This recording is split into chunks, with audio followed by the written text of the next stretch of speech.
이스라엘 모든 지파가 헤브론에 이르러 다윗에게 나아와 이르되, 보소서, 우리는 왕의 한 골육이니이다. 전에 곧 사울이 우리의 왕이 되었을 때에도 이스라엘을 거느려 출입하게 하신 분은 왕이시었고, 여호와께서도 왕에게 말씀하시기를 네가 내 백성 이스라엘의 목자가 되며 네가 이스라엘의 주권자가 되리라 하셨나이다 하니라.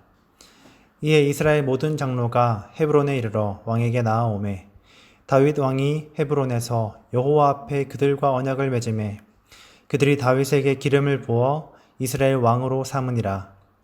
다윗이 나이가 30세에 왕위에 올라 40년 동안 다스렸으되 헤브론에서 7년 6개월 동안 유다를 다스렸고 예루살렘에서 33년 동안 온 이스라엘과 유다를 다스렸더라. 아멘.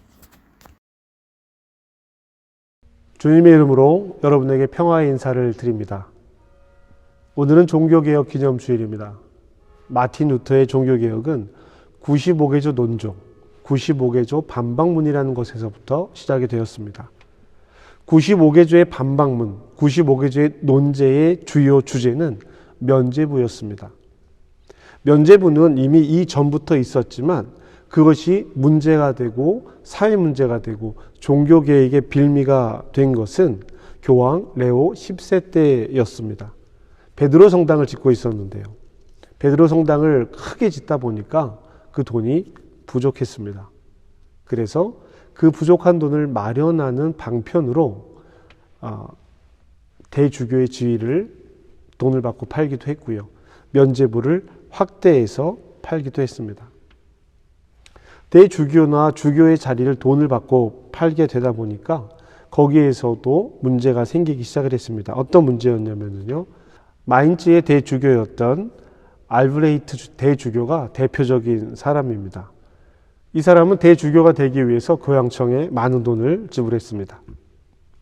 그리고 많은 돈을 지불했으니까 그 돈을 회수하고 싶었어요. 어떻게 회수했을까요?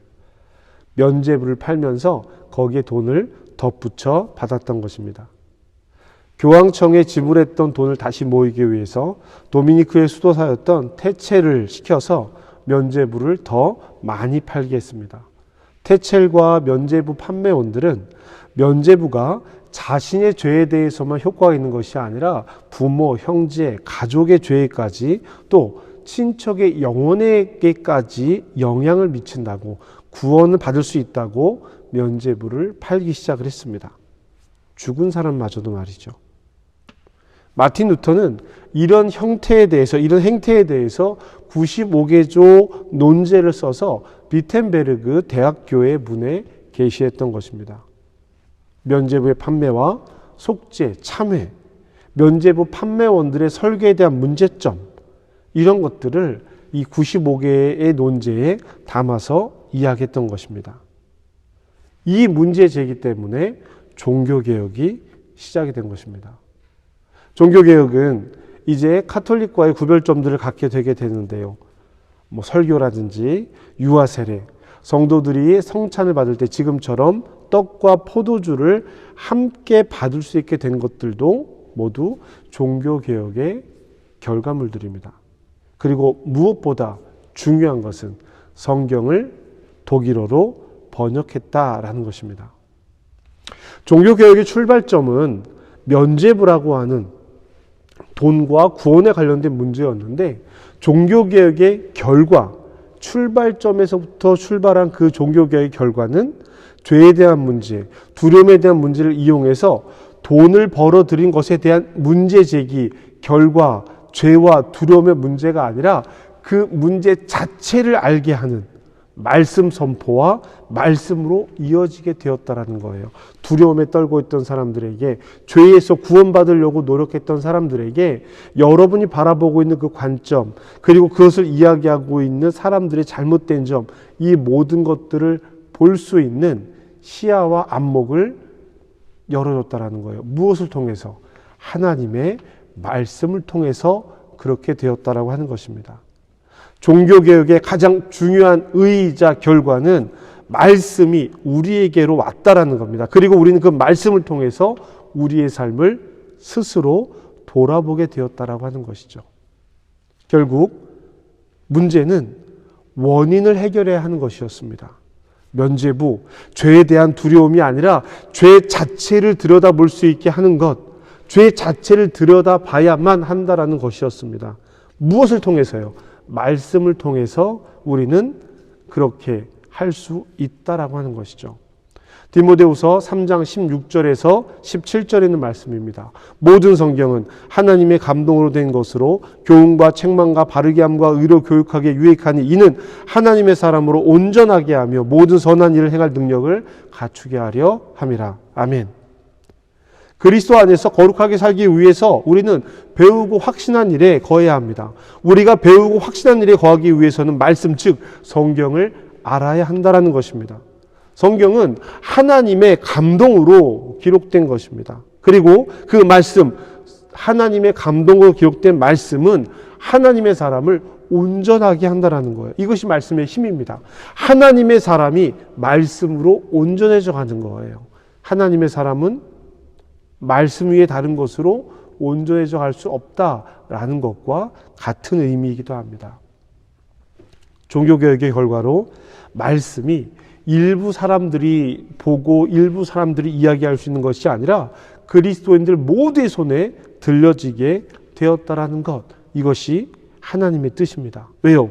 하나님께서 말씀을 성령의 감동으로 기록한 목적, 그 목적 자체를 이루게 됐다라고 하는 것이죠.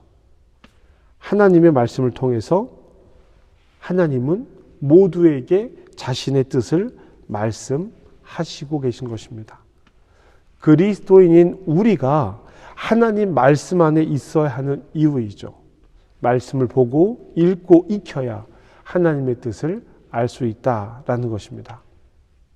루터가 면죄부의 문제점을 이야기할 수 있었던 것도 그것 때문에 교황청과 대립하면서 문제가 야기되었음에도 불구하고 끝까지 이 의견을 가지고 종교개혁을 할 수 있었던 것은 개신교가 만들어지고 나서 바로 행한 일이 성경을 번역하는 것, 그 일인 것도 모든 것이 루터가 하나님 말씀을 중심으로 한 사람이었기 때문이다라는 것입니다.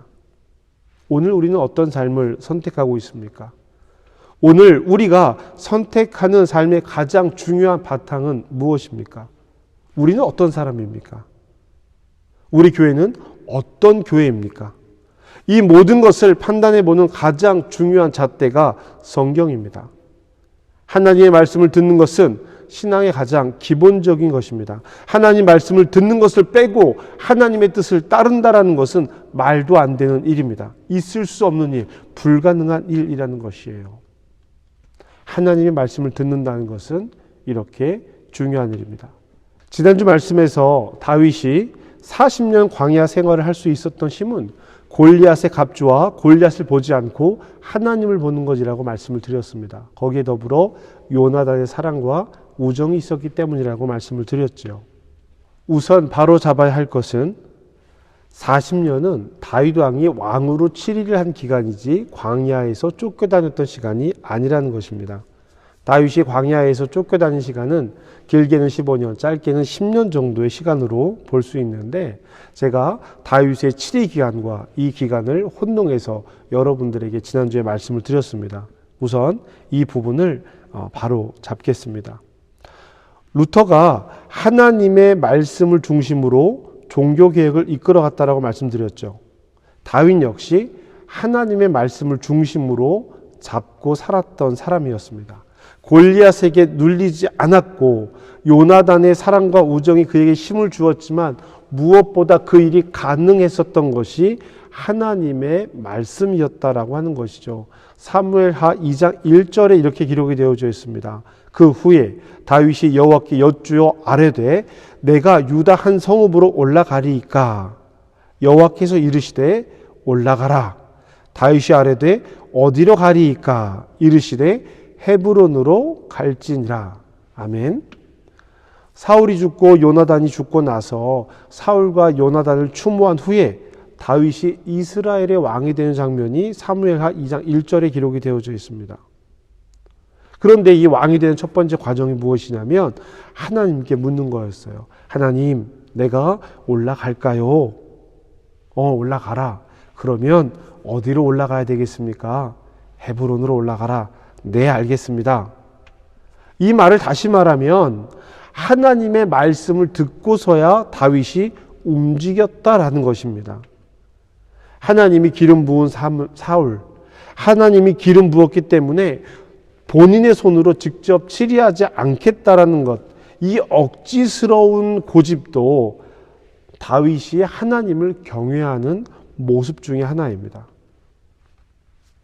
그러나 하나님은 다윗의 그런 행동을 탓하지 않으셨습니다. 사울이 다윗의 손이 아닌 블레셋의 손에 죽을 때까지 기다렸다라고 하는 것이죠. 헤브론에서 유다의 왕이 된 다윗, 그리고 이제 오늘 본문 말씀처럼 이스라엘의 모든 지파가 다윗을 찾아와서 이야기를 하기 시작합니다. 이스라엘 모든 지파가 헤브론에 이르러 다윗에게 나와 이르되 보소서 우리는 왕이 한 골육이니이다. 아멘. 다윗이 이스라엘의 왕이 되고 있는 것입니다. 소년 다윗에게 기름 부었던 하나님의 뜻, 나는 외모를 보지 않고 중심을 보신다라는 하나님 말씀이 이루어지고 있습니다. 외모는 겉으로 드러나는 모습을 이야기합니다. 겉으로는 좋은 신앙 얼마나 많은지 모릅니다. 입으로는 얼마나 하나님을 찬양하는지 몰라요. 경건의 모양 갖고 있을지 모릅니다. 그러나 중심이 어떻습니까? 다른 사람의 것을 마음을 볼 것이 아니라 내 중심을 들여다봐야 하는 것입니다. 신앙의 성숙은 자신을 들여다보는 것에서부터 시작을 하게 됩니다. 바울은 자기 스스로를 오호라 곤고한 사람이다 라고 말하고 있습니다. 누가 이 사망의 몸에서 나를 건져내 줄까 라고 탄식했던 바울을 기억하시기 바랍니다. 다윗은 고난의 시간을 보냈지만 사람들은 그 고난의 시간들을 지켜보고 있었습니다. 하나님의 시간은 헛되이 흐르지 않았습니다. 2절 말씀에서 이스라엘 장로들이 다윗에게 이렇게 이야기합니다. 전에 곧 사울이 우리 왕이 되었을 때에도 이스라엘을 거느려 출입하게 하신 분은 왕이시었고 여호와께서도 왕에게 말씀하시기를 내가 내 백성 이스라엘의 목자가 되며 내가 이스라엘의 주권자가 되리라 하셨나이다 하니라. 아멘. 사람들이 지켜보고 있었단 말이에요. 하나님께서 어떻게 일하시는지 다윗이 어떻게 대응하는지를 보고 있었단 말이죠. 그리고 30세의 왕위에 올라서 40년 동안을 다스리게 됩니다. 언제? 어디서? 헤브론에서 30세 왕이 된 거예요. 그리고 7년 6개월을 헤브론에서 유다의 왕으로 다스렸습니다. 그리고 오늘 예루살렘에서 앞으로 33년 동안, 그래서 총 40년을 이스라엘을 통치하게 되는 것입니다. 다윗은 하나님 앞에서 언약을 맺어 이스라엘의 왕이 되었어요. 다윗이 30세의 왕이 되었습니다. 그리고 7년 6개월이 지난 뒤에 이스라엘 전체 왕이 되었어요. 약 8년의 시간을 헤브론에서 보낸 것이죠. 자, 여러분, 기왕의 왕이 된 거 빨리 이스라엘 전체 왕이 되고 싶지 않았겠습니까? 본인이 그동안 했었던 일들이 있는데요. 그런데 여러분, 다윗은요 조급하지 않았습니다. 무려 약 8년의 시간을 급하지 않게 자신이 해야 하는 일들을 해나가기 시작했습니다. 8년이나 말이죠. 그러나 결국 그렇게 되고 말았습니다. 하나님께서 다윗에게 약속하신 대로 모든 일들이 이루어졌다라는 것이죠. 저는 이 믿음이 있습니다. 여러분에게도 이 믿음이 있으시죠? 결국 그렇게 될 것입니다. 그것이 하나님의 일이기 때문입니다. 내가 아니어도, 우리 교회가 아니어도, 우리 보기에는 더디고 느리고 때로는 잘못된 결과가 주어지는 것 같아 보여도 결국에는 그렇게 될 것입니다. 교회가 어려운 시대라고 말합니다. 여러분, 교회는 늘 어려웠어요. 핍박받아 어려운 때가 있었다면 돈이 많고 권력이 많아서 너무 힘이 좋아서 어려웠던 적이 있었습니다. 교회가 힘을 가져 어려웠고 교회가 권력과 힘을 합쳐서 어려웠습니다. 가난해서 어려웠던 적도 있었어요. 저런 면으로 보자면 교회는 늘 어려웠다는 이야기입니다. 그러나 교회는 늘 그 시간을 온전히 지나왔습니다.